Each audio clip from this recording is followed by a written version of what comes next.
नमस्कार, news for nation देख रहे हैं आप। मैं हूं आपके साथ रश्मि। जहां एक तरफ बिहार में विधान परिषद का चुनाव होना है तो वहीं दूसरी तरफ पेच इस बात को लेकर फंसी हुई है कि आखिर आरजेडी कितनी सीटें कांग्रेस पार्टी को देगी। हालांकि ये तो तय है कि कांग्रेस और आरजेडी साथ मिलकर यानी कि महागठबंधन से ही चुनाव लड़ेगी, तो वहीं दूसरी तरफ ये संशय तभी खत्म होगा जब बिहार के नेता प्रतिपक्ष तेजस्वी यादव वापस पटना लौटेंगे। बता दें कि इस वक्त तेजस्वी यादव पूरे परिवार के साथ दिल्ली में है। ऐसे में आरजेडी ये तय नहीं कर पा रही कि आखिर कितनी सीटें कांग्रेस पार्टी को देनी है, और यही वजह है कि 24 सीटों पर होने वाले विधान परिषद के चुनाव में जहां एक तरफ कांग्रेस ये मांग कर रही है कि इन 24 में से कम 6 से 8 सीटें कांग्रेस पार्टी को मिलनी चाहिए,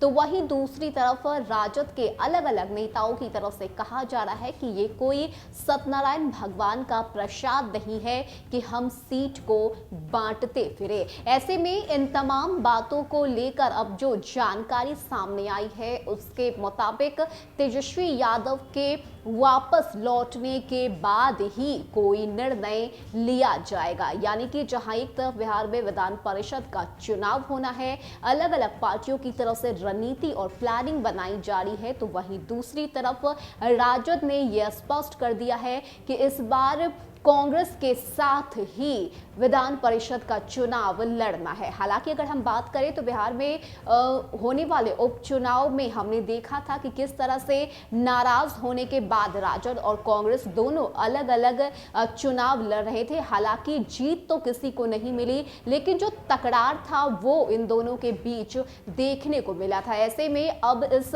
महागठबंधन को तोड़ने के बाद का खमियाजा राजद और कांग्रेस दोनों ही नहीं भुगतना चाहती है, और यही वजह है कि कांग्रेस कहीं ना कहीं अब इस बात का इंतजार कर रही है कि तेजस्वी यादव जब वापस पटना लौट आएंगे इसके बाद ही कोई निर्णय लिया जाएगा। इतना ही नहीं, बात करें तो लालू प्रसाद यादव के भी ग्रीन सिग्नल का इंतजार किया जा रहा है। इस पूरे मामले को लेकर लालू प्रसाद यादव भी अपनी राय देंगे, जिसके बाद ही सीट का बंटवारा महागठबंधन में किया जाएगा। अब इंतजार है कि कब तेजस्वी यादव पटना लौटते हैं और पटना लौटने के बाद 24 सीट पर होने वाले विधान परिषद के चुनाव को लेकर क्या ऐलान तेजस्वी यादव की तरफ से किया जाता है और कितनी सीटें कांग्रेस पार्टी को दी जाती है। फिलहाल के लिए इतना ही। ज्यादा अपडेट के लिए आप बने रहिए न्यूज फॉर नेशन के साथ। नमस्कार।